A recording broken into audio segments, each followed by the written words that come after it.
agradezco la presencia y doy la bienvenida a esta charla pues a todas las personalidades que nos acompañan, que ya las mencionaron. Pues muchas gracias por la confianza y no es la primera vez que estamos aquí con Educación Especial del Estado de San Luis Potosí. Pues vamos a hablar de esto, de las discapacidades invisibles. Es un tema interesante, como lo dijo nuestra presentadora. A veces observamos de manera visible muchas discapacidades, ¿sí? Y hoy, que es el Día Internacional, ¿no?, de la Discapacidad, pues vamos a hacer una reflexión sobre unas discapacidades que a veces no se observan, que no se ven y que convivimos con ellas, las tenemos en nuestro mundo, en nuestro ambiente, y son causa obviamente de muchos problemas a nivel cognitivo, a nivel del logro de objetivos, a nivel familiar, a nivel laboral, y que pues hay que tomarlas en cuenta, ¿sí? Hay que tomarlas en cuenta porque sí es muy importante que hablemos de este tema. Lo haremos desde un enfoque evolutivo cerebral, desde una postura que yo he desarrollado a lo largo de los años de trabajo, una teoría que estamos trabajando todavía en ella, que es una teoría de los cerebros, del desarrollo cerebral.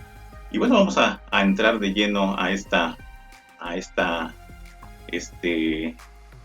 conferencia que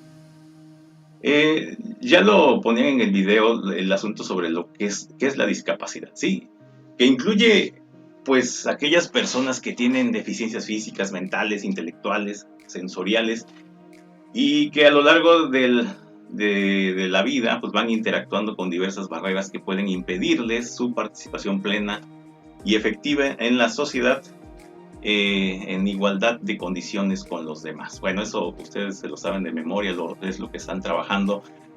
Yo me centro en este concepto, esta idea de participación plena y efectiva. Todos estamos buscando eso. Todo ser humano busca en el desarrollo de su vida una participación plena en el ambiente donde se encuentra y ser efectivo. Todo padre de familia quiere que sus hijos tengan una vida plena. Todo padre de familia quiere que sus hijos tengan una vida efectiva y un desarrollo pleno, y que sean personas en un ambiente donde puedan romper precisamente en la interacción con esas barreras que pueden impedir el aprendizaje, puedan brincarlas, puedan romperlas.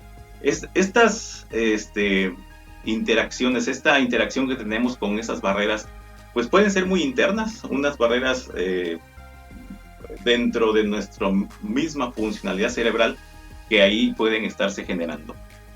Cuando hablamos de una participación plena de una persona, hablamos de un cerebro que es funcional, un cerebro que funciona a partir de ciertos lineamientos que son basados en la disposición cerebral y también con la presencia de un estímulo conveniente, ¿sí? Entonces, lo que buscamos es eso, cerebros humanos que funcionen de una manera adecuada para poder desarrollarse plenamente. Y para que eso se logre hay dos elementos fundamentales. Una de ellas es la disposición cerebral y otra es lo que se llama el estímulo conveniente para el desarrollo del cerebro humano. A lo largo de mi trayectoria, de mi vida, he tenido pues la oportunidad de trabajar pues con muchos niños y adolescentes en función a lo que es su desarrollo cerebral y su madurez cerebral, y he observado la disposición cerebral en muchas condiciones, ¿no? Cuando hablamos de disposición cerebral nos referimos a esa condición de madurez anatómica que lleva al funcionamiento fisiológico adecuado para el desarrollo de la funcionalidad cerebral. Entonces es ese aspecto biológico que se da desde que nacemos y está programado en un proceso evolutivo para que el cerebro se desarrolle.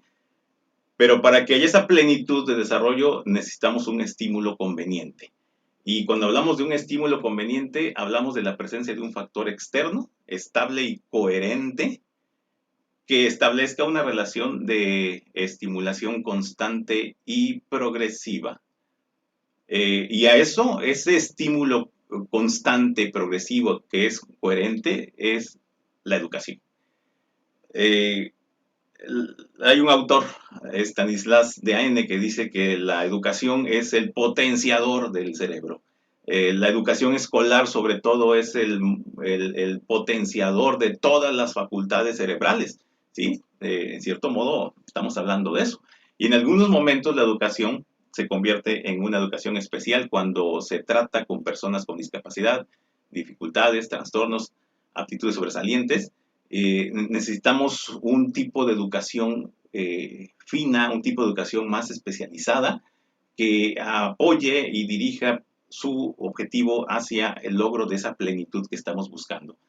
Eliminar las barreras para el aprendizaje, promover la participación plena y efectiva, ese es el objetivo del gran trabajo que se ha hecho. Como dijo nuestra compañera diputada, lo que se ha logrado, o sea, hay logros importantísimos en educación especial, enormes, y creo que es muy importante resaltarlo, y en este día pues tan importante pues lo estamos haciendo. La búsqueda entonces, eliminar barreras que a veces impiden el aprendizaje, promover la participación plena y efectiva, esa es la tarea. Pero, ¿qué sucede? Esas barreras que impiden el aprendizaje, pues hay que entenderlas. Por eso hemos propuesto nosotros una teoría en función al aprendizaje cerebral. ¿Cómo aprende el cerebro? ¿Cuáles son sus fuentes de aprendizaje? Y cuáles son las barreras que se encuentra cada una de estas fuentes de aprendizaje. Eso es a lo que yo me he dedicado desde hace algún tiempo, trabajando con niños, con adolescentes, en el campo clínico de la neuropsicología. Y bueno, pues es algo importante que trabajemos con ello. Quiero compartirles con mucho cariño esta experiencia de esta mano que está aquí, porque me recuerda lo siguiente. Yo estaba en tercero de primaria, eh, estamos hablando de 1978, 79 más o menos. En tercero de primaria, yo me piqué la mano con un lápiz y me salió sangre, me sentí pues mucho dolor. Y había llegado recientemente una maestra auxiliar, teníamos un profesor que era muy buen profesor, pero la maestra auxiliar que había llegado, yo me imagino que estaba haciendo su servicio social o algo por el estilo. Ella me atiende, me limpia la mano y me pone mertiolate. Y en el momento que me dice, mira qué te puse, y me pone mi mano y dice, mira lo que te puse. Y yo le digo, pues sí, mertiolate. Y dice, no, fíjate bien qué te puse. Y entonces yo digo, pues mertiolate. Y dice, no, te puse un corazón. Y sí es cierto, estaba dibujado un corazón en la palma de mi mano eh, con mertiolate. Eso me causó una emoción muy, muy bonita que no se me olvida, no se me olvida. En tercero de primaria sigo recordando a esta maestra que me puso un corazón en mi mano. Y es la maestra que al paso de las semanas se da cuenta de que yo tengo un problema visual, que yo no veo bien. Es la maestra que después en la interacción dice, tú no hablas bien también, tienes un problema de lenguaje. Y es la maestra que llama a mis padres, es la maestra que interviene para decir, oiga, su hijo no ve bien, su hijo tiene un problema de este tipo, vamos a trabajar. A la semana siguiente ya traía lentes, a la semana siguiente ya estaba yo haciendo ejercicios para el lenguaje, y entonces el que alguien me atendiera, que alguien estuviera conmigo ahí acompañándome, eliminando barreras para el aprendizaje y promoviendo la participación plena y efectiva, pues no se olvida, no se olvida. El psicólogo Gabriel Andrade es producto de la educación que he tenido, el producto de una educación pública, que yo soy hijo de educación pública, también de educación privada, pero tengo las bases de la educación pública que ha sido efectiva en mi formación, y creo que pues aquí está el, el ejemplo, ¿no? De que alguien de pronto llegó a atenderme, y eso es importantísimo, y creo que eso es lo que están haciendo infinidad de maestros, atendiendo dificultades en muchos niños y dándoles una gran seguridad para el desarrollo. Bien, vamos a hablar de una teoría que yo estoy desarrollando. Es una teoría que es producto de investigación, que yo le he llamado la teoría del desarrollo del cerebro autorregulado, que es pues algo que voy a compartirles a ustedes. El cerebro es un órgano maravilloso, es un órgano que es el órgano del aprendizaje. Miren, aquí tengo una muestra. Este órgano es el procesador de información, es un órgano de aprendizaje por excelencia. De aquí depende gran parte de nuestra vida. y sobre todo de aquí depende gran parte de nuestros procesos cognitivos, procesos emocionales, la planeación, la organización, la ejecución, la atención, todo eso depende de la funcionalidad cerebral. Pero este cerebro, este órgano que es maravilloso, también es vulnerable. Es un órgano que puede afectarse, es un órgano que por cuestiones genéticas, que por cuestiones de perinatales, por cuestiones de alimentación, por cuestiones de accidentes, por cuestiones de mala estimulación, puede alterarse y puede alterarse en diferentes zonas. Pero bueno, vamos a hablar del cerebro autorregulado. Prácticamente para hablar del cerebro autorregulado, pues vamos a entrar aquí en función a lo que es el cerebro y además las discapacidades que tiene cada una de estas partes, lo que hemos llamado los cuatro cerebros. Eh, Cuando hablamos del cerebro autorregulado, estamos hablando de un cerebro que ya ha aprendido a lo largo de los años, en la infancia, en la adolescencia sobre todo, y en la adultez también, él ha aprendido la capacidad de procesar información de sus tres fuentes esenciales, que vamos a mencionar en un momento, y de ese modo lograr el desarrollo de objetivos para la vida. Todos nosotros, los que me están escuchando, padres de familia, maestros, supervisores, servidores públicos, todos ustedes están logrando, gracias a su capacidad cerebral, están logrando objetivos, están logrando ser exitosos en su vida, pues gracias a un cerebro que podemos llamar cerebro autorregulado. Pero ese cerebro autorregulado necesita tres fuentes esenciales de aprendizaje que vamos a mencionar en este momento, una por una. Eh, el cerebro se ha dividido a lo largo de los estudios científicos, se ha dividido de varias maneras, varias formas para precisamente lograr estudiarlo. Se ha dividido en lóbulos, se ha dividido en zonas cerebrales, se ha dividido en funciones, se ha dividido en estructuras, se ha dividido de muchas maneras. Bueno, desde nuestro punto de vista y con intenciones educativas y terapéuticas, hemos dividido el desarrollo cerebral en cuatro cerebros que aquí están mencionados. Primero, el cerebro corticalizado. Segundo lugar, el cerebro escolarizado. Tercer lugar, el cerebro obligado. Y para dar como consecuencia del desarrollo de esos tres cerebros, el cerebro autorregulado, que es el que estamos viviendo nosotros. El autorregulado que nos lleva a proponer, que nos lleva a actuar, que nos lleva a organizar, que nos lleva a lograr objetivos.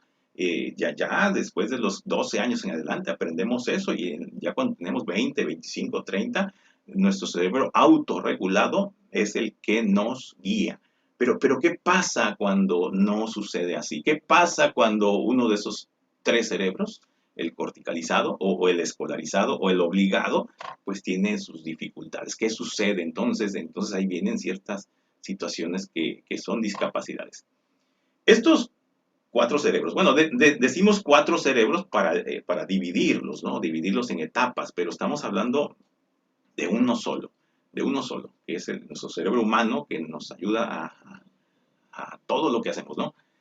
Estos cuatro cerebros generan aprendizaje, muy independiente uno de otro, ¿no? Generan sus automatismos, requieren una estimulación muy especial y muy específica cada uno de ellos, eso es muy importante. Son interdependientes, dependen unos de los otros. Eh, para que se desarrollen con mucha plenitud requieren de la seguridad y la seguridad que ofrecen las autoridades, la seguridad que ofrece el padre de familia, la seguridad que ofrecen las autoridades escolares. Tienen su momento de aparición.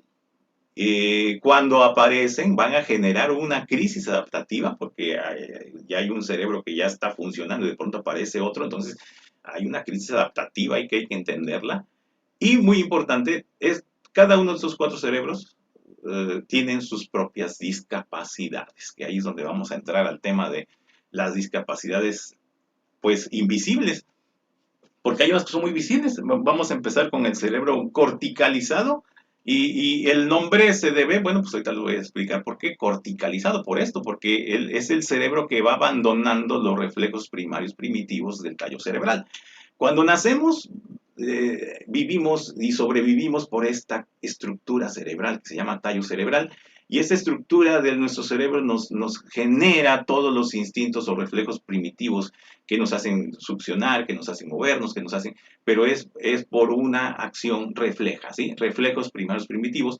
Entonces, al nacer y al ir pasando los meses, ya soy un niño, un bebé recién nacido, un neonato, una función que tiene nuestro cerebro es precisamente abandonar los reflejos primarios del tallo cerebral y dar paso a las conductas motoras voluntarias de la corteza. Entonces, y ese proceso se llama corticalización, que pasamos de depender del tallo cerebral a depender de funciones ya corticalizadas, y ahí se genera, como dice aquí, la primer fuente de aprendizaje por medio del cual se integra la sensoriomotricidad. Es decir, empezamos a recibir información del exterior. Bueno, desde que estamos en el vientre de la madre lo estamos haciendo, pero ya que estamos fuera, ya que nacemos, recibimos información del exterior, las voces, los sonidos, los sabores, la sensación que nos tocan la ropa y además nos empezamos a mover. Sentimos y nos movemos, sentimos y nos movemos. Y poco a poco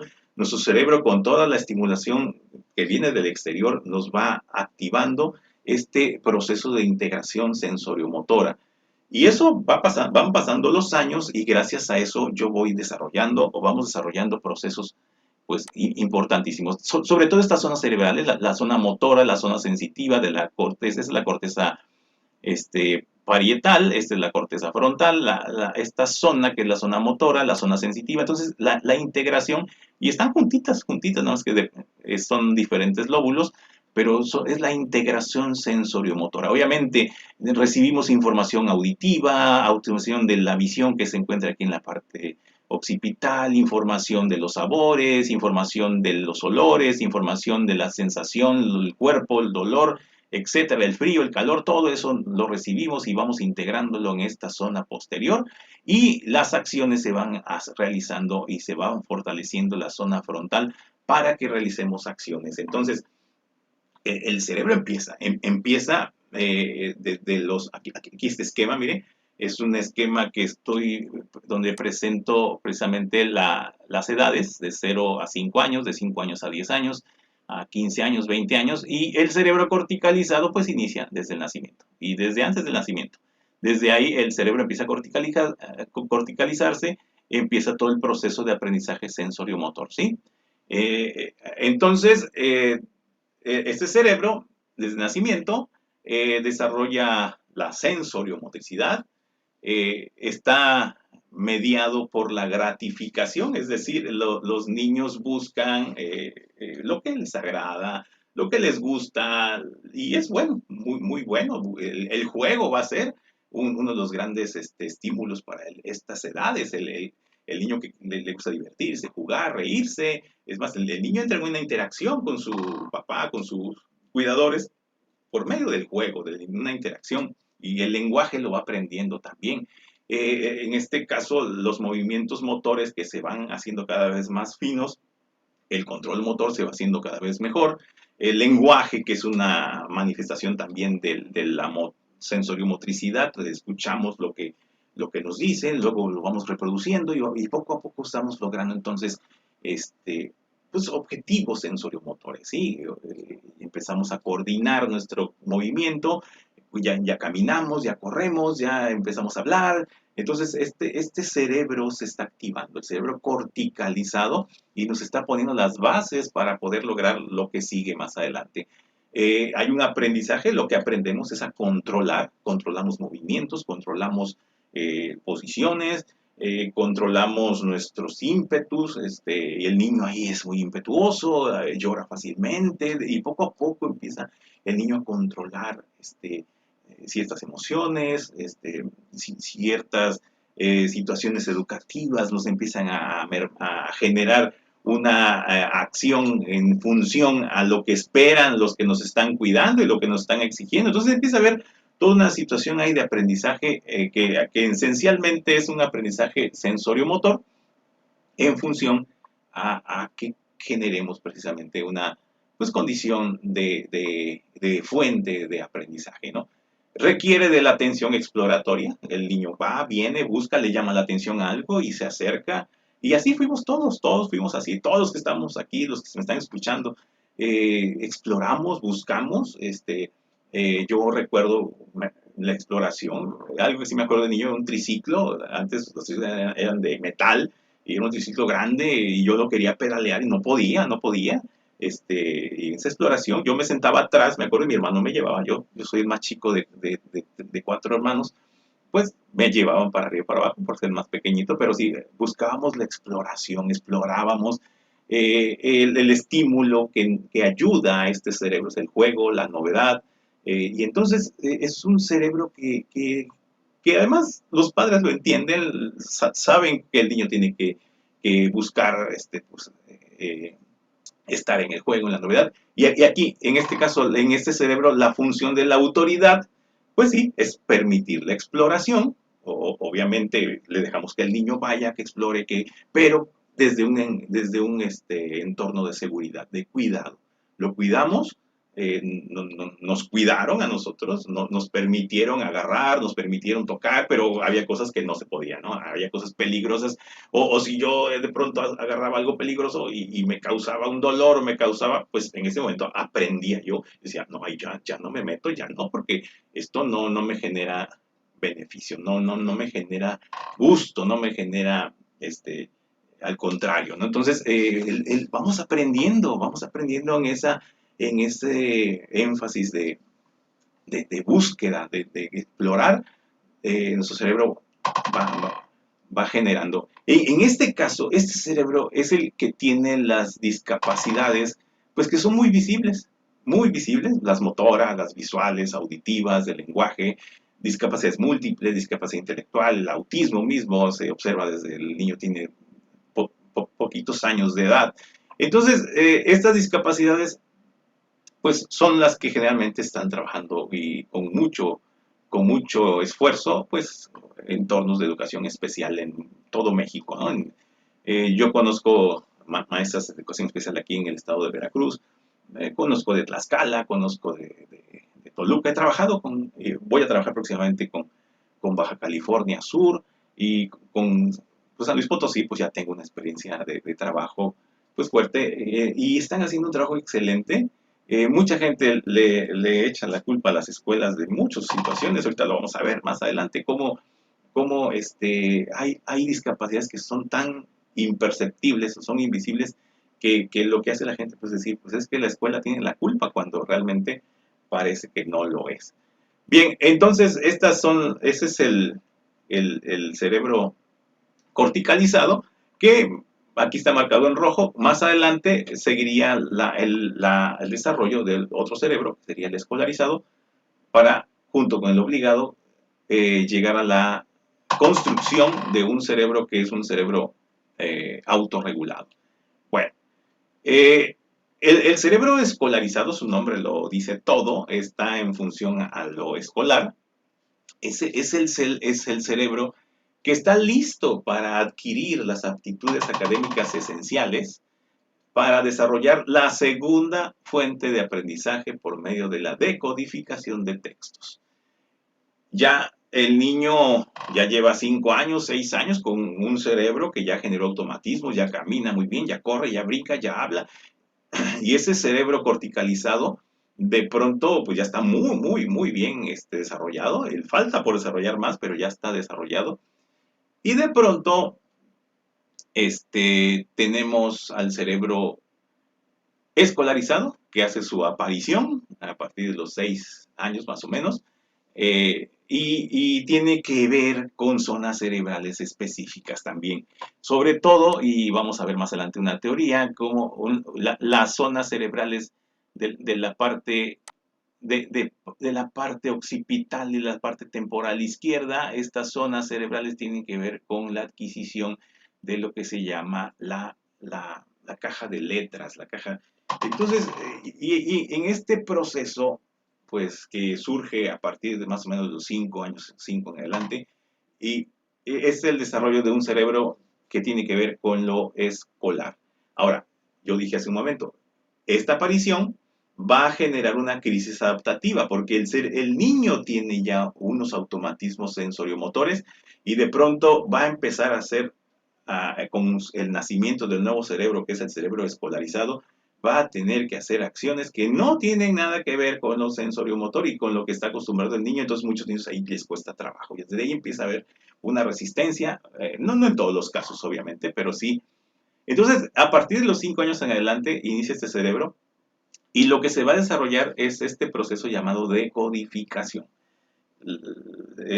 A partir de ciertos códigos, códigos de letras, códigos de números, yo voy a entender lo que significa cada código y entonces voy a captar información a partir de lo que está codificado. Y esa es la maravilla, la magia de la lectura, que de pronto ante códigos yo entiendo, yo llego a entendimientos que son entendimientos profundos, pues entendimientos de lo que yo tengo enfrente, de lo que estoy leyendo. Este cerebro está mediado por la instrucción. No puede aprenderse a leer si no hay alguien que te enseñe a leer. Hay casos especiales donde la gente dice que aprendió a leer sin que nadie le enseñara, pero hay casos muy específicos. Sí, este cerebro lo que busca es el logro de entendimientos lectores, lograr encontrar entendimientos y entender aquello que está en un texto, sea un texto de escrito o sea un texto de cuestiones matemáticas, sea un texto. Entonces, aprender a decodificar y lograr entendimientos, que eso es muy importante. Es aprendizaje por decodificación, sí, ya lo mencionamos, y desarrollo está en función al desarrollo de esto que se ha llamado aptitudes académicas esenciales, que son las aptitudes académicas que nos van a acompañar toda la vida, mientras estés en la escuela, siempre va a haber la necesidad de trabajar muchos contenidos con la lectura, la comprensión lectora, la expresión escrita ortográfica, el cálculo aritmético y el razonamiento matemático. Entonces, eh, nadie se escapa, todos tenemos que aprender estas aptitudes académicas esenciales para poder lograr otros aprendizajes. Entonces, por eso la lectura es un aprendizaje para lograr el aprendizaje. Entonces, es una fuente de aprendizaje en la medida que el cerebro la adopta como una habilidad cerebral que no estaba el cerebro preparada para eso. La escritura tiene y la lectura tiene aproximadamente unos 6.000 años que existe en la humanidad, pero el ser humano existe desde hace 150.000 años. Entonces, ¿qué pasó con esos 154.000 años donde no había lectura? Que había un cerebro que no estaba listo para leer. Por eso, y eso lo vamos a mencionar más adelante, sobre todo cuando hablemos de la primera discapacidad invisible, porque la zona cerebral, según una teoría que voy a presentar, se recicla. Hay zonas cerebrales que se reciclan para poder lograr leer números, letras, lo que nos pongan enfrente y lograr la decodificación. Requiere atención voluntaria, requiere obviamente de la capacidad de decodificar, que es una capacidad centrada en las cortezas posteriores. Eh, el estímulo que requiere este cerebro de la instrucción, que alguien enseñe, que alguien esté ahí enseñando, para que se logre este desarrollo cerebral. La función de la autoridad, sea maestro, papá, la autoridad que esté frente al niño en esta edad, en ese cerebro, hablamos de los 5, 6, 7 años en adelante, seguir permitiendo la exploración, sí, al niño hay que dejarle que siga experimentando, que siga explorando, pero a lo mejor menos que antes. Ofrecer seguridad y cuidado siempre, eso siempre hay que hacerlo. Y ahora se agrega otra función de la autoridad que es enseñar. Yo he visto muchos padres, muchos papás enseñándole a sus hijos a leer, a escribir, y eso pues es algo importante. No le dejan solamente a la escuela esa labor, sino que también ellos colaboran con esto. En este caso, las discapacidades que se observan y son muy visibles, pues la dislexia, la discalculia, la disgrafia son discapacidades que son bastante visibles, pero aquí está la primera discapacidad invisible que vamos a mencionar en este cerebro escolarizado. Tiene dos nombres, la dislexia de comprensión o déficit de la comprensión lectora. Más adelante vamos a abordar estas discapacidades invisibles porque son muy importantes y vamos a ponerles datos sobre qué ocasionan este tipo de problemática, ¿no? Bueno, entonces hemos hablado del cerebro corticalizado, que es el que aprende sensoriomotoramente, y después desarrollamos un cerebro que se llama el escolarizado, que es el que va a aprender las aptitudes académicas esenciales, lectura, matemáticas, escritura, razonamiento, para poder seguir aprendiendo y tener una fuente nueva de aprendizaje. Entonces el niño ya tiene dos fuentes de aprendizaje fundamentales, muy necesarias, porque él va a seguir corriendo, él va a seguir experimentando sensorimotoramente, él va a desarrollar muchas actividades, pero tiene ahora otra oportunidad de aprendizaje, que es leer y entender textos y a partir de la lectura de textos tener conocimientos más especializados, ya que no dependen de la sensorimotricidad, sino dependen de poner atención a un texto, de codificar el texto y lograr la información y generar imágenes mentales, generar procesamiento cerebral a partir de lo que leemos. Y eso es una riqueza, es grandioso, es un proceso que se ha considerado mágico el leer y de una estructura gráfica, tener información mental que me lleva a imaginar, que me llega a pensar, que me lleva hasta sentir, que me lleva a generar miedo, generar ilusiones, generar tantas cosas. Entonces es maravilloso este proceso del cerebro que se escolariza. Ya que el cerebro tiene esas dos capacidades, de pronto llega una tercera. Y nosotros le hemos llamado el cerebro obligado, aunque eso no le ha gustado a muchas personas, pero pareciera que la palabra obligación les causa no sé qué, pero nosotros entendemos como cerebro obligado al cerebro que ya está listo con automatismos sensoriomotores y ya tiene la adquisición de las aptitudes académicas esenciales y ya está listo para desarrollar la tercera fuente de aprendizaje por medio de planeación y ejecución de tareas concretas hacia un objetivo. El niño en ese momento es cuando se le dice, hay que hacer esto, ahora tienes que hacer esta tarea, tienes que realizar estas operaciones matemáticas, tienes que hacer este proyecto, tienes que copiar este texto. Entonces se le piden al niño actividades que tienen que ver con la lectura, con la escritura, con las matemáticas, y que tiene que ver con su motricidad, con quedarse quieto ahora, y quedarse quieto con agarrar su manita y escribir, con agarrar su manita, construir o hacer ciertas cosas, y entonces esto en función de lograr objetivos.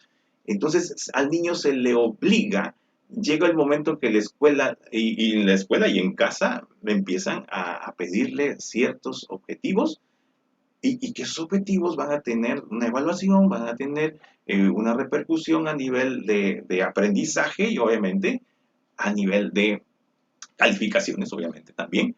Y entonces, pero el niño tiene una tercera fuente de aprendizaje porque aprendemos haciendo cosas, aprendemos realizando actividades en búsqueda de objetivos. Entonces, y necesitamos el cerebro corticalizado y necesitamos el cerebro escolarizado para entonces desarrollar un cerebro nuevo, que es el cerebro que me va a aprender a realizar acciones, que va a planear acciones para ejecutarlas y llegar a objetivos concretos.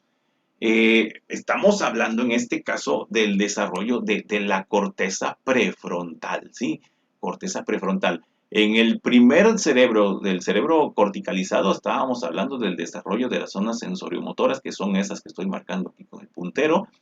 Posteriormente, el cerebro, bueno, también en el cerebro corticalizado se activan zonas de las zonas posteriores, porque aquí es donde se recibe toda la información que viene del exterior, información auditiva, información visual, información kinestésica, gustativa, etcétera, los olores, todo se recibe aquí, se integra. Entonces el primer cerebro tiene que ver con la activación de zonas posteriores, un poquito la zona frontal del motora. Pero el segundo cerebro, que es el cerebro escolarizado, tiene que ver más con esta zona que estoy marcando, que es la zona temporooccipital, que tiene que ver con la caja de letras que se va desarrollando, que más adelante vamos a hablar. Pero ahora en este tercer cerebro, el tercer cerebro tiene implicación la zona prefrontal del cerebro. Entonces, fíjense cómo son zonas diferentes que poco a poco se van activando, que poco a poco se van desarrollando, y pues esto va generando pues que diferentes zonas y se vayan integrando cada vez más al funcionamiento del ser humano. Entonces aquí en esta gráfica ponemos cómo el cerebro obligado empieza a generarse a partir de los 7 años en adelante, 8 años más o menos, y se va a ir generando a lo largo de todos los procesos de la vida, porque aún yo a tener 52 años sigo siendo, me siguen obligando, yo me sigo obligando a mí mismo o ciertas situaciones me obligan a dar respuestas, ¿no? Ustedes también, el docente, los directores, todos estamos, cuando nos piden hacer una tarea, cuando nos piden realizar un proyecto, estamos obligando, nos están obligando y por lo tanto estamos generando una funcionalidad de organización, de planeación, de ejecución. De los 7 años en adelante, este cerebro se empieza a generar, desarrolla la conducta organizada, la conducta que tiene un plan, que tiene procesos, que tiene una finalidad, que tiene un objetivo. Entonces, eso es muy importante, porque no es lo mismo la conducta sensoriomotora que estaba basada en gratificaciones, que simplemente hago lo que me gusta, lo que quiero, a la conducta que va a implicar también sensoriomotricidad, pero que está enfocada hacia objetivos y una conducta organizada. Entonces, este cerebro obligado está mediado por la obligación a acción, ¿sí? A mí me obligan, bueno, también puede haber acciones que salgan de mi iniciativa, que no me las obliga nadie, pero que sí implican que realice organización, planeación y sobre todo acción. Se logran entendimientos ejecutivos, y cuando digo ejecutivos nos referimos a entendimientos que nos van a guiar a la acción, a la ejecución. Aprendemos a hacer cosas. ¿Sí? Con la lectura adquirimos conocimiento, adquirimos reglas, adquirimos normas, adquirimos desde un procesamiento mental el cómo hacer algo, ¿sí? Pero que lo leamos y lo entendamos es muy importante, pero necesitamos la acción. La acción es parte del cerebro obligado, que si yo tengo el cerebro escolarizado muy bien puesto y entiendo a partir de la lectura lo que a mí se me pide que tengo que hacer, ahora viene el cerebro obligado, que bajo entendimientos ejecutivos logra realizar las tareas que se piden, ¿no? Por eso el aprendizaje de este cerebro es por tareas y objetivos. Y todo lo que al niño se le pide, todo lo que se le pide al niño dentro del salón de clases y fuera del salón de clases es importantísimo para lograr ese cerebro obligado. Y aquí los padres tienen una labor muy importante, que ahorita lo vamos a mencionar. Este cerebro permite el desarrollo de lo que se ha llamado funciones ejecutivas de la corteza prefrontal, la planificación, la inhibición, la flexibilidad cognitiva, la iniciativa y perseverancia de acción y la automonitorización junto con la memoria de trabajo, organización verbal, que entran dentro de lo que es planificación. Entonces, estamos hablando de un desarrollo de habilidades muy importantes que nos van a servir para la vida de una manera, pero determinante, porque tener funciones ejecutivas desarrolladas, pues es lo que nos hace lograr objetivos. Yo puedo tener un buen cerebro sensoriomotor, puedo tener un buen cerebro escolarizado, pero si no tengo un cerebro obligado bien entrenado, pues no voy a realizar acciones. Yo conozco casos donde personas que leen mucho, que han aprendido, pero en la labor han tenido muchos problemas para encontrar trabajo, no se organizan, tienen muchos problemas con el logro de objetivos y al final de cuentas no los quieren en los trabajos y entonces no desarrollaron funciones ejecutivas. Sí, desarrollaron un cerebro que generó el conocimiento de aptitud por medio de aptitudes académicas esenciales, es decir, por la lectura, pero faltó esta parte, ¿no? Este cerebro obligado requiere la atención voluntaria y requiere las capacidades que mencionamos, que son las capacidades ejecutivas. El estímulo es la obligación, que te digan que tienes que hacer algo. Miren, es muy diferente cuando el niño dice, yo quiero hacer algo y el niño lo quiere hacer por iniciativa. Muy bueno, qué bueno que el niño haga por iniciativa ciertas cosas, pero es muy importante que al niño se le diga, oye, ahora tienes que hacer esto, y que un padre de familia, un profesor le diga al niño, vamos a hacer esto.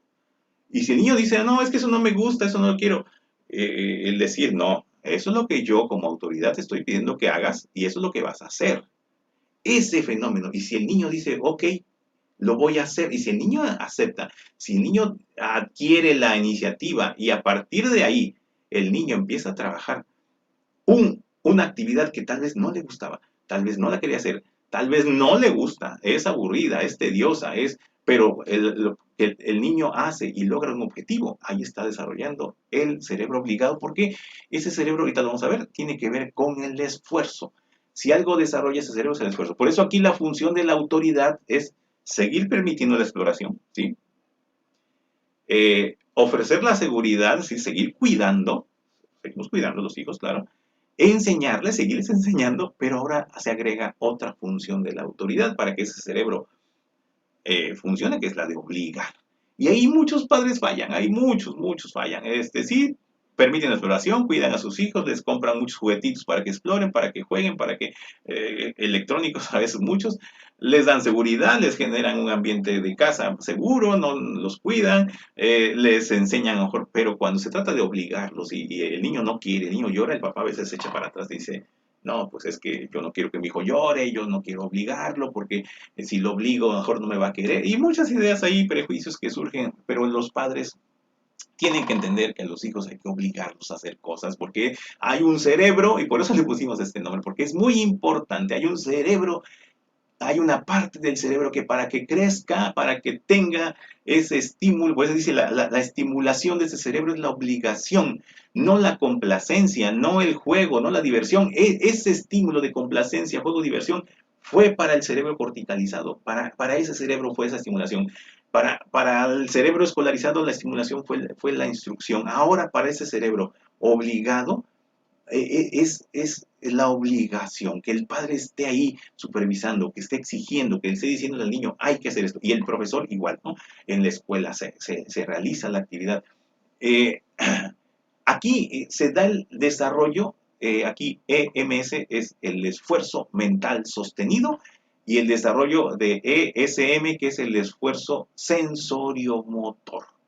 Sensoriomotor. Entonces, esfuerzo mental sostenido y el esfuerzo sensoriomotor es el producto de la obligación de un cerebro que se empieza a obligar y que empieza a trabajar, que empieza a generar objetivos, a lograr tareas concretas para precisamente logro de objetivos. Cuando el esfuerzo mental sostenido en cuanto a una lectura o en cuanto a una situación X que me encargan como tarea, eso me mete a una labor de observar, de comparar, relacionar, clasificar, describir, analizar, sintetizar, conceptualizar. Es a lo que me mete el esfuerzo mental sostenido. Entonces, eso es el gran aprendizaje que el niño tiene en este cerebro porque se le va a obligar en la realización de una tarea a hacer mucho de lo que está ahí. Y en el esfuerzo sensoriomotor se le pide al niño iniciar, perseverar, terminar una acción, empezar, seguir el procedimiento, terminarla, aguantar, resistir, competir, insistir, probar, etcétera.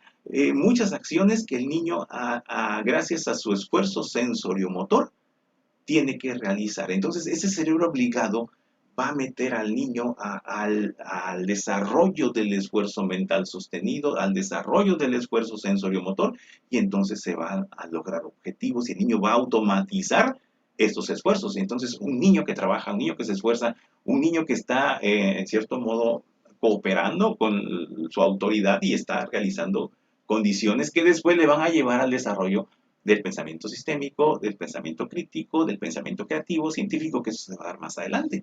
Pero ya el niño va a tener que estas son características del pensamiento más del cerebro autorregulado, llegar a la metacognición, pero las bases se ponen desde un cerebro que se conoce como pues el cerebro obligado. Ahora, ese cerebro tiene una gran discapacidad que se conoce como trastorno por déficit de la atención y hiperactividad. El trastorno, y ahora aquí van a entender mejor este trastorno porque es el trastorno que va a afectar al cerebro obligado. Los niños con TDAH no tienen problemas de motricidad, no tienen problemas de lenguaje, no tienen problemas con el aprendizaje. Algunos sí por la comorbilidad o por el hecho de sus síntomas le lleven a ciertos problemas de aprendizaje, pero no necesariamente el TDAH es un trastorno del aprendizaje.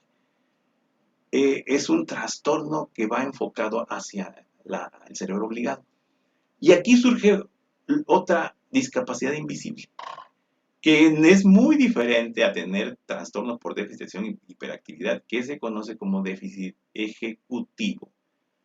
Entonces tenemos dos discapacidades invisibles, una del cerebro escolarizado y esta segunda del cerebro obligado, que la vamos a desarrollar un poquito más adelante.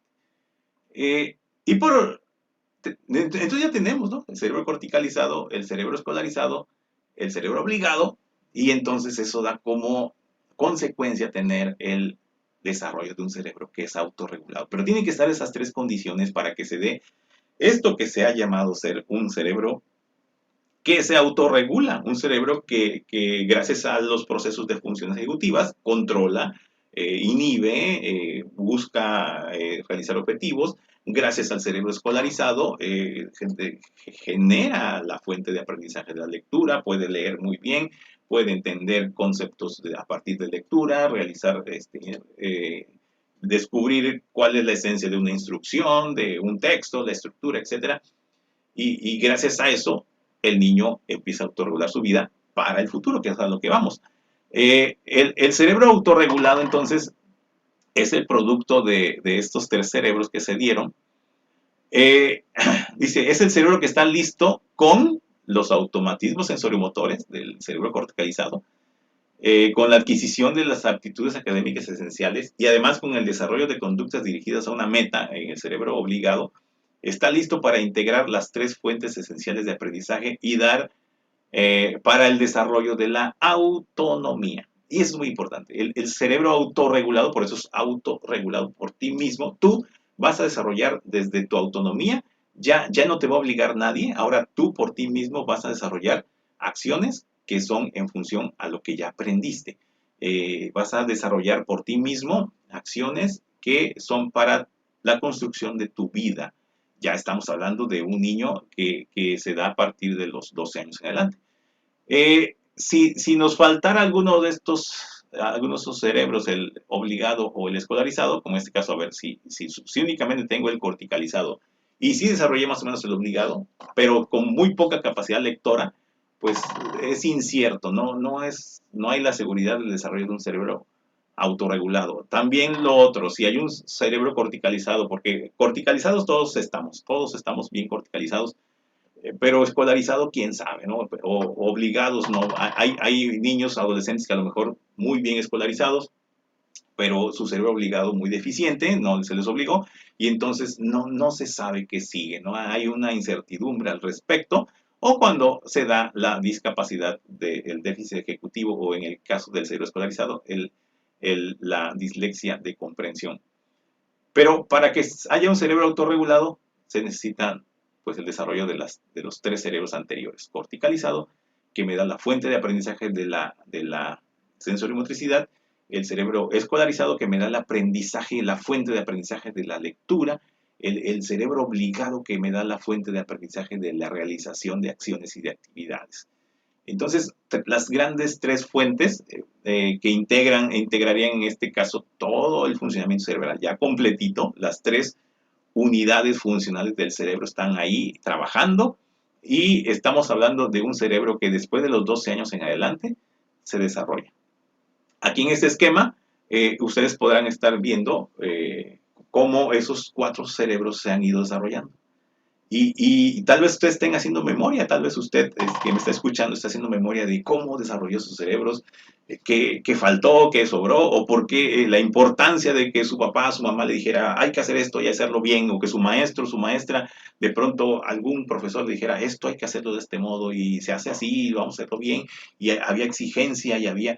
y obviamente no había tanto dispositivos electrónicos, que eso también es otro tema importantísimo, porque los dispositivos electrónicos son esencialmente sensoriomotores. El dispositivo electrónico me regresa al primer cerebro, me mete a la situación de sensoriomotora y entonces en ese sentido no fortalece y debilita al cerebro escolarizado, debilita al cerebro obligado, porque el dispositivo electrónico pues es esencialmente sensoriomotor. El cerebro autorregulado de los 12 años en adelante, pues es cuando se genera, se desarrolla la conducta autorregulada en función de que ahora tú decides, ¿no? Empiezas a decidir. Claro, a los 12 años todavía no, pero pasa el tiempo, ya tienes un cerebro que ya puede tomar decisiones al paso del tiempo, a los 15, 16, tal vez 18, 20 años, ya tu cerebro está autorregulado y aprendiste porque un papá, pues por decir, bueno, a los 12 años su cerebro, su hijo ya está autorregulado, pues un papá decir, pues no lo voy a soltar a los 12 años, claro que no lo vas a soltar, pero sí el niño a esta edad ya empieza a buscar la autonomía, empieza a desprenderse de la mano del padre, ya dice, ya no me busques, ya yo quiero ir solo, pero a veces los papás nos cuesta desprendernos, ¿no? Los entendimientos que el niño logra aquí son entendimientos de autonomía, el niño por sí mismo empieza a, a generar conocimiento por lo que más le gusta, ¿no? Y el aprendizaje, pues, es por esas tres fuentes que ya adquirió, las fuentes sensorimotora, la fuente de la lectura y la fuente de realizar tareas por medio de funciones ejecutivas. Requiere atención voluntaria, requiere de codificación, requiere de las funciones ejecutivas, así, requiere de estas funciones cerebrales, cognitivas, para que se logre este cerebro. Y estamos hablando ahí de las tres unidades funcionales del cerebro, que te las voy a mencionar. El estímulo que mueve a este cerebro es la autonomía, buscar la autonomía, ser yo, ya no me mandes, ya no me obligues, ya quiero ser yo el que haga las cosas. Y los niños a veces dicen, ya no me digas, papá, ya no me digas, yo ya sé lo que tengo que hacer, pero obviamente el papá sabe que no puede soltar a los hijos, ¿no? Tiene que estar ahí supervisando, checando, y aunque a los niños a veces a esta edad no les gusta, pero pues hay que estar ahí. Por eso la función de la autoridad, seguimos permitiendo la exploración y ahora la exploración es más amplia, ahora el niño ya sale, el niño ya quiere ir más lejos, ya, entonces tenemos que permitirlo, sí, claro que sí, a pesar de los peligros que hay, le seguimos ofreciendo la seguridad, el cuidado, lo seguimos obligando, sí, seguimos obligando, pero empezamos a promover la autonomía.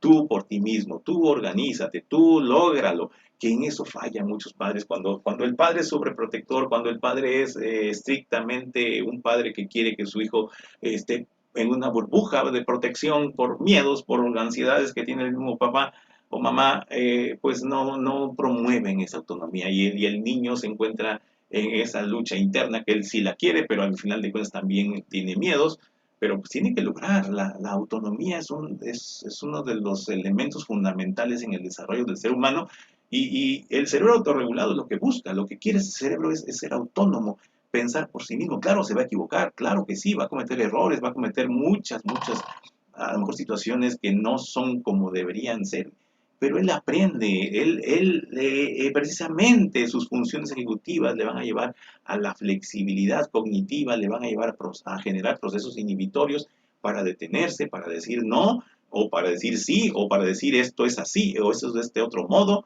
y cambiar las cosas. Buscar la autonomía. Muchos padres a veces tienen sus dificultades en ese aspecto. Lo que va a desarrollar este cerebro es un plan de vida. ¿Qué quiero? Y ahí es cuando ya empieza el niño a decir, bueno, quiero ser maestro, quiero ser doctor, quiero ser piloto, quiero ser, etcétera. El niño empieza a tomar decisiones personales que va a ir madurando poco a poco. Ya tiene un cerebro que tiene que madurar, sí, pero ya tiene las condiciones para generar ese cerebro autorregulado gracias a la aparición de los anteriores cerebros. Cuando ese cerebro está ahí, entonces ya estamos listos para lo que llamamos participación plena y efectividad.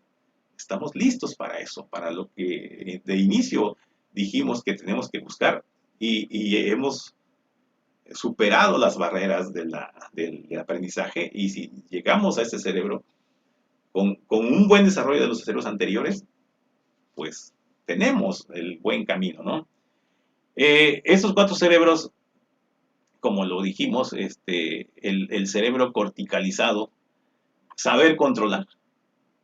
Eso tiene que ver con la capacidad de atención y tiene que ver con la primera unidad funcional que menciona el doctor Alexander Luria.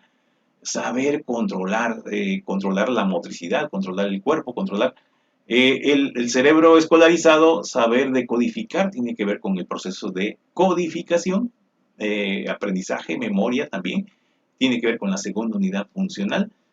El cerebro obligado, saber hacer, tiene que ver con las funciones ejecutivas, estamos hablando de la tercera unidad funcional. Entonces ahí las tres unidades funcionales del cerebro se conjuntan para formar un cuarto cerebro, que es el cerebro autorregulado, que es saber ser. Saber ser es relacionado con la autonomía y, en cierto modo, pues es el inicio de un ser humano que un ser humano que está educado de manera plena.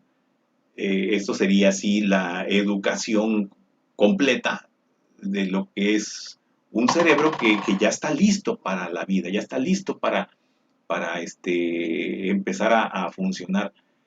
Pero este desarrollo cerebral de los cuatro cerebros nos lleva a descubrir al menos dos discapacidades que le hemos llamado invisibles y además son discapacidades porque tienen un sustrato neurológico, cerebral, y no es producto de deficiencias escolares ni por problemas psicosociales. Bueno, aquí lo dice.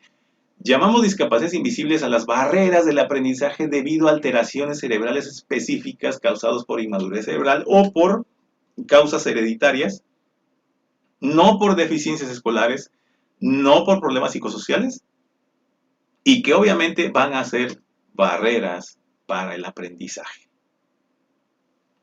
Esa es la llamamos. La dislexia de comprensión. Bueno, para entrar al tema que no es muy largo, es breve, unos datos. Por ejemplo, la prueba PISA, ¿no? Este programa internacional de evaluación de estudiantes que se empezó en el año 2000 y que ha habido ciertos resultados que no fueron nada alentadores para México. Se aplica a muchachitos de 15 años únicamente. La, la, la, la promueve la OCDE, la Organización para la Cooperación y el Desarrollo Económico, porque exactamente tiene que ver de un país que se desarrolla económicamente, tiene que ver con la capacidad lectora de sus miembros de ese país. Entonces, aquí dice que la aptitud para la lectura se enfoca en el conocimiento y capacidad que se requiere para leer, para aprender, ¿sí? No es lo mismo leer para resolver situaciones que leer para aprender. Vamos a marcar esa diferencia más adelante.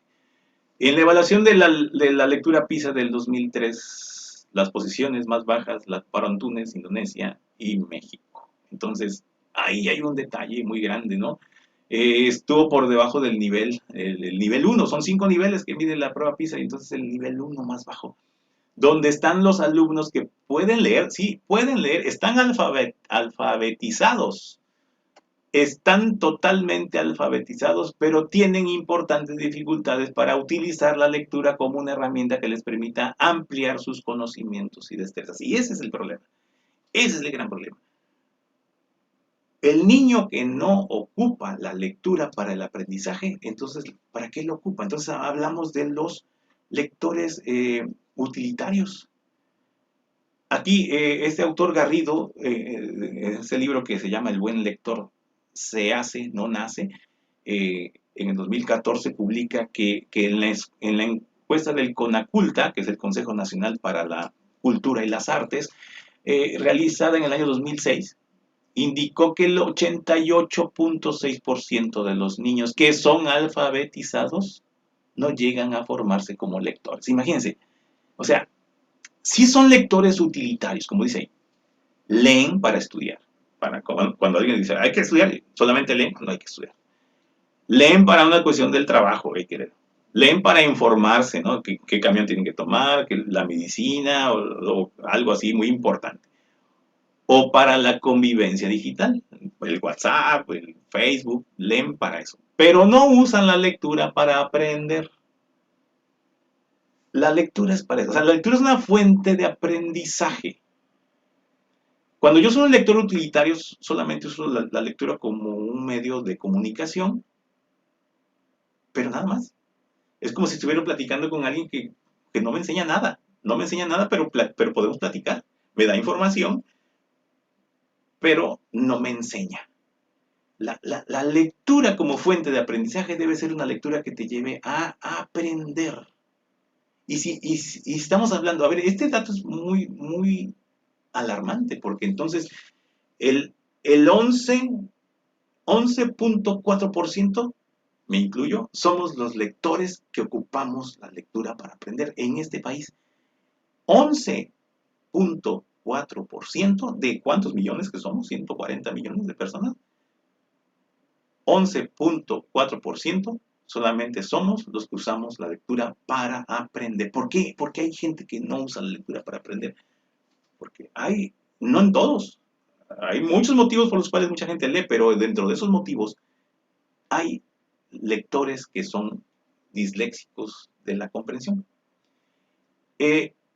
Este autor, Stanislas Dehaene, habla del por qué cuesta trabajo, por qué muchas personas no llegan al aprendizaje de la lectura cuando parecería que para muchos es como la continuación del lenguaje, pero no es así, porque cuando nosotros nacimos traíamos una zona para el lenguaje, la zona de Guernica, la zona de Broca, traíamos una zona cerebral que está aquí, que es la zona de Guernica, en esta parte de aquí, perdón, y tenemos una zona aquí en esta parte que se llama la zona de Broca, y esas zonas cerebrales ya estaban dispuestas para el lenguaje, ya estaban ahí, ya estaban disponibles, pero cuando llegó la lectura, no hay una zona cerebral que sea para leer.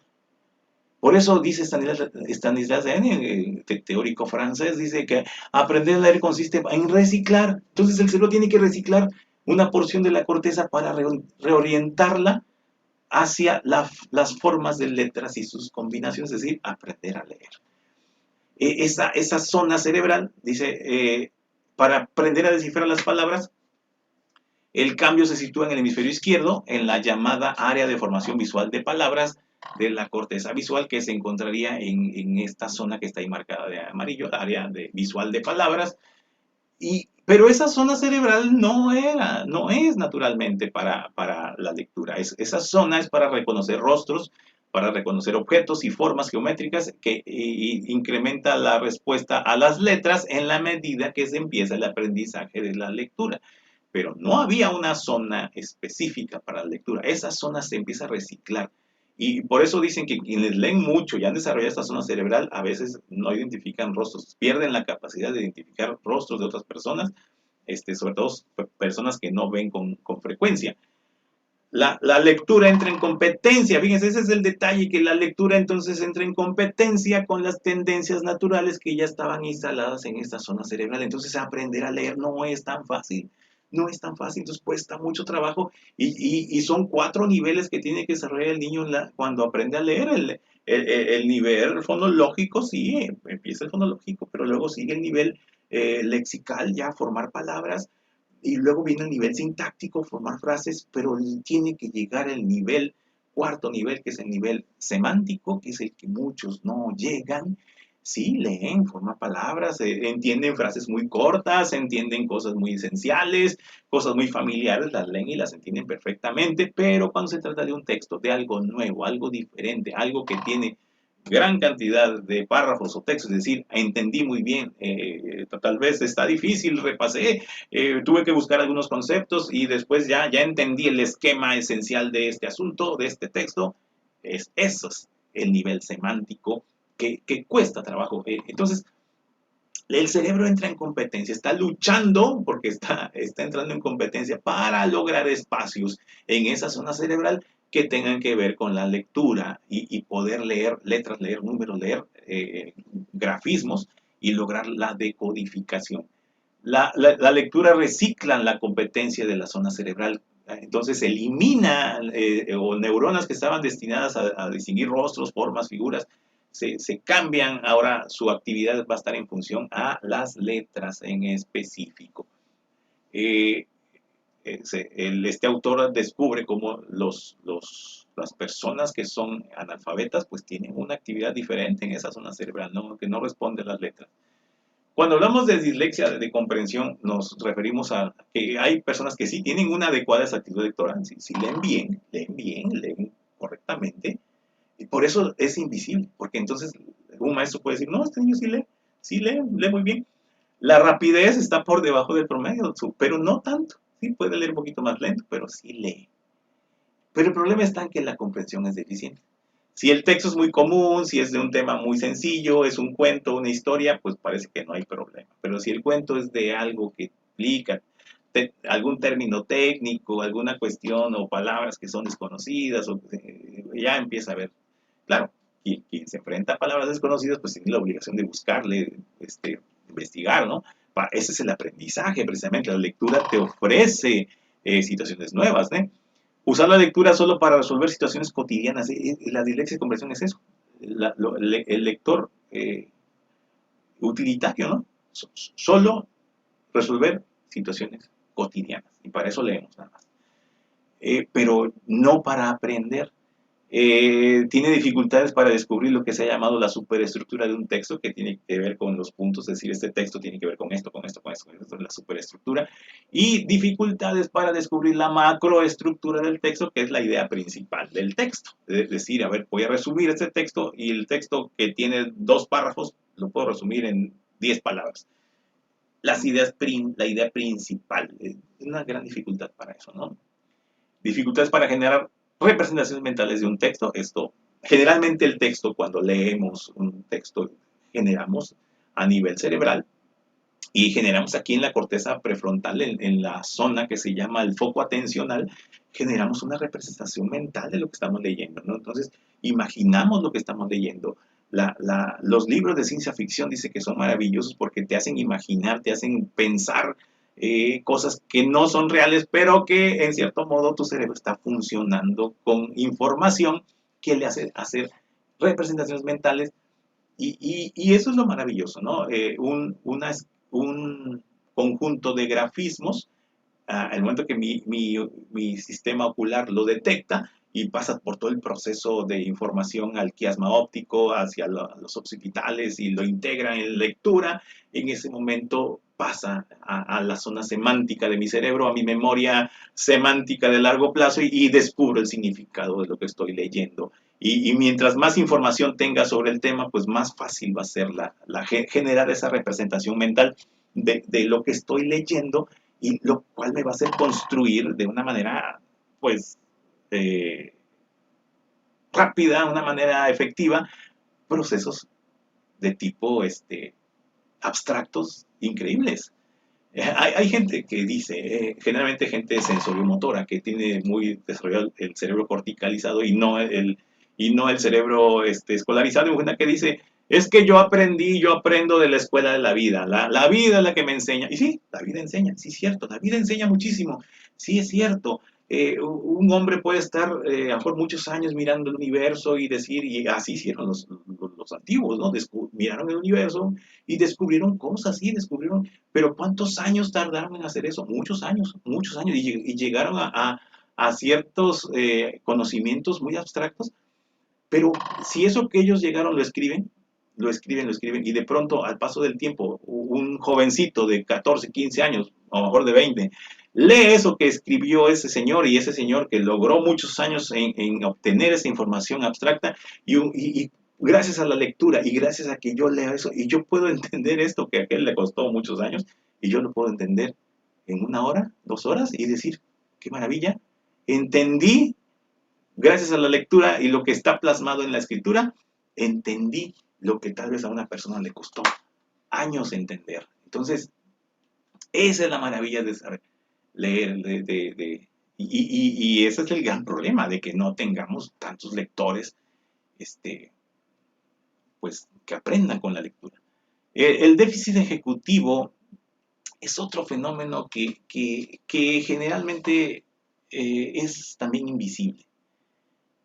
Es tan invisible que hasta la persona que lo padece no sabe que lo padece. Entonces ahí está el problema, un gran problema del déficit ejecutivo. Necesitas tener buen conocimiento de lo que son las funciones ejecutivas para ver y entender que alguien tiene este problema. Generalmente el déficit ejecutivo va a generar el abandono escolar, también la dislexia de comprensión, pero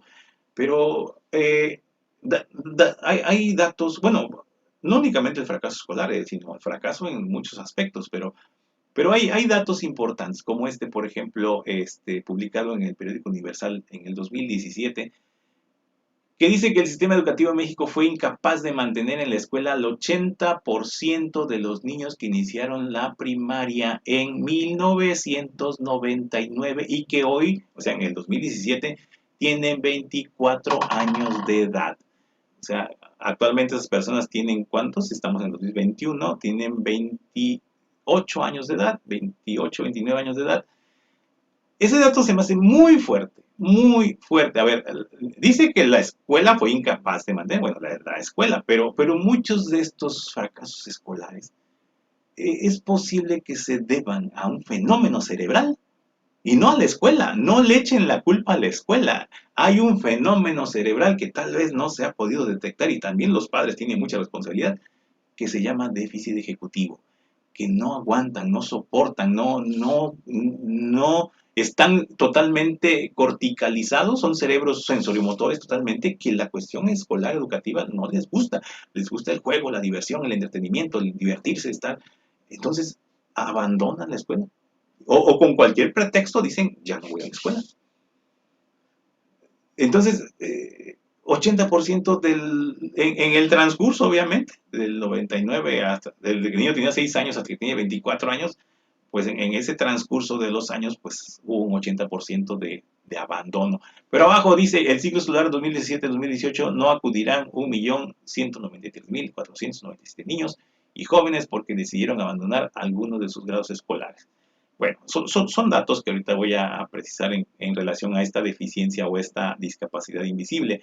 El INEGI dice que, este es un dato más reciente, de la UNAM, 5.2 millones de niños, adolescentes y jóvenes entre 3 y 29 años no se inscribieron en el ciclo escolar 2020-2021 que estamos cursando ahorita por motivos económicos, por causas de COVID-19. Ok, causas, motivos económicos, causas de COVID, sí, pero también por causas de decir fácilmente tener el motivo para decir no, ya no voy a la escuela, cuando muchas personas se han esforzado y luchan por ir a la escuela, cuando saben que la escuela es un espacio valioso, un espacio de desarrollo, un espacio donde, aunque sea en línea o como sea, pueden desarrollar los conocimientos, pueden desarrollar esa capacidad de poder seguir adelante. Pero ¿qué ha pasado? A ver, el fracaso en general, hay un psicólogo que ha investigado esto, Víctor Martínez, y ha investigado 21 causas de por qué la gente fracasa en cualquier situación, en las escolares, laborales, a familiares, pareja. Y aquí marca 21, bueno, aquí hay 10, ahorita ponemos los siguientes restantes, pero los que están marcados con rojo tienen que ver con déficit ejecutivo. Y aquí estamos marcando con rojo 1, 2, 3, 4, 5, 6. Y estas restan, las que restan, que son del 11 hasta el 21, también llevamos 6, 7, 8, 9, 10, 11, 12, 13, 14, 15. 15 causas tienen que ver, ahorita vamos a ver, con el déficit ejecutivo. Falta de decisión, dice amistades, malas amistades, excesivo de precaución, mala gestión monetaria, falta de entusiasmo, incapacidad de cooperación, intolerancia a la presión, bueno, todo eso tiene que ver con este fenómeno llamado déficit ejecutivo, que tiene que ver con un sustrato neurológico que son los lóbulos frontales. El Conan Wolver, experto en el cerebro ejecutivo, dice que los lóbulos frontales son los encargados de recibir información del resto de estructuras cerebrales, coordinándolas para realizar conductas dirigidas a un fin. Estas zonas cerebrales, que son las partes frontales o prefrontales, son las que se encargan de tener el control, las funciones ejecutivas, y por eso si hablamos de un déficit ejecutivo es que estas zonas cerebrales se encuentran en una situación de inmadurez cerebral. Estamos hablando entonces de la parte roja, la parte extrema del cerebro que tiene que ver con eso. Y fíjese, aquí está el detalle. Si existe alguna inmadurez en esa zona prefrontal, puede suceder que el sujeto mantenga una apariencia de normalidad. pero existiendo, sin embargo, un importante déficit en las capacidades cognitivas, sociales y conductuales. Esto sonará broma, pero no es broma. El muchachito que tiene dificultades ahí, que es muy impulsivo y ve a una muchachita muy guapa y él está ahí insistiendo sobre esta muchachita y se porta bien y él le muestra que es un muchachito normal, que está ahí en cierta insistencia y la muchachita le dice, bueno, pues sí, me sigue. Aquel que me gusta no viene, no se atreve, sí se atreve, bueno, le voy a decir que sí, quiero ser su novia de pero en ese noviazgo, ya al paso del tiempo empieza a salir el conocimiento y empieza a surgir que ese individuo puede tener situaciones de impulsividad muy fuertes y entonces, y problemas cuando se casan y vienen muchas situaciones. Porque miren, quien tiene un déficit ejecutivo, principalmente tiene un pobre control de los impulsos. No controla, es impulsivo. No se controla. Puede estudiar muy bien, puede generar, si alguien lo obliga, puede generar a lo mejor estudios hasta universitarios y salir adelante, pero de pronto no controla los impulsos y al no controlar impulsos hace muchas cosas que no son pensadas, o empieza a consumir muchas bebidas, o empieza a tener relaciones amorosas por muchos lados. Las experiencias emocionales son exacerbadas, se enoja muy fuerte, a lo mejor también vive el amor muy fuerte, pero al fin y al cabo el amor se va, dificultades para inhibir la urgencia de gratificación inmediata. Mire, quieren todo rápido, quieren que todo sea gratificante y rápido, no toleran algo que sea aburrido, no algo que no les guste, no lo toleran y ellos quieren todo rápido y urgencia, tienen dificultades para inhibir esa urgencia. Tendencia a hacer y cumplir sus deseos, fíjense eso, tendencia a hacer y cumplir sus deseos por encima de cualquier regla. Entonces, no, mientras ellos tengan unas ganas de algo, la regla no importa, ellos van a lograr o van a realizar lo que quieren. Dificultades para la previsión de las consecuencias de sus acciones, no previenen, tienen dificultades para prevenir y entonces pues, cometen barbaridades, ¿no? Tendencia excesiva al juego, entretenimiento y la diversión. Es bonito jugar, es bonito divertirse, pero dejar todo por el juego, dejar todo por la diversión, dejar todo por dejar la lectura, dejar la escuela, dejar el trabajo, dejar las amistades, o estar con las amistades más bien, que únicamente lo que hacen es jugar, divertirse y entretenerse, pues es una condición llamada déficit ejecutivo.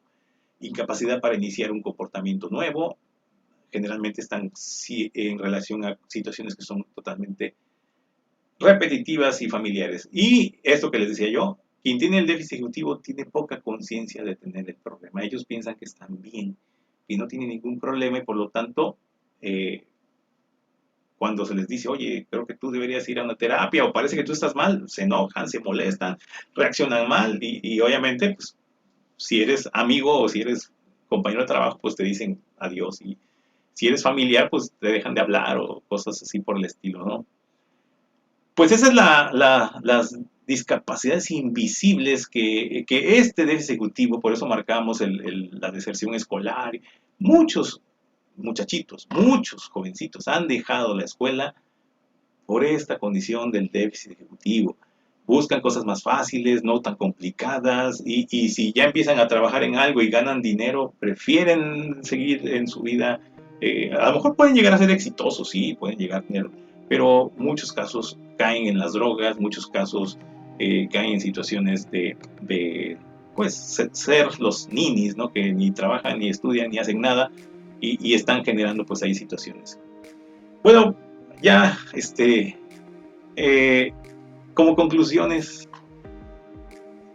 yo creo que tenemos que ponerle mayor énfasis al desarrollo del cerebro escolarizado, mayor énfasis al cerebro obligado, en todos los niveles educativos, maestros, en educación especial, en educación regular. La importancia de la lectura. Mucha lectura. Hay un autor que me gusta leer, el libro se llama Comprensión Lectora. Dice que el maestro que lea a su alumno todos los días, puede generar en los niños y leer diferentes géneros, ¿no? Poesía, novela, algún documento especializado. Leerles. Dice que a leer se aprende leyendo.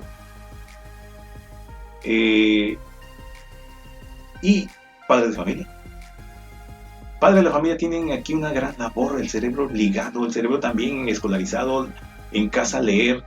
Yo recuerdo a mi madre y recuerdo una experiencia muy, muy importante. Mi madre ni terminó la primaria, pero ella nos ponía a leer, nos ponía dictados. Yo me acuerdo una ocasión que puso, estaba yo, me acuerdo, segundo, tercero de primaria, y está dictándonos algo y pone entre comillas, y yo escribí entre comillas. ¿Cómo me acuerdo de eso? Porque cuando le entregué y me dice, se ríe mi madre, dice, ¿por qué pusiste entre comillas? Pues tú dijiste entre comillas, pues entre comillas con las comillas, ¿no?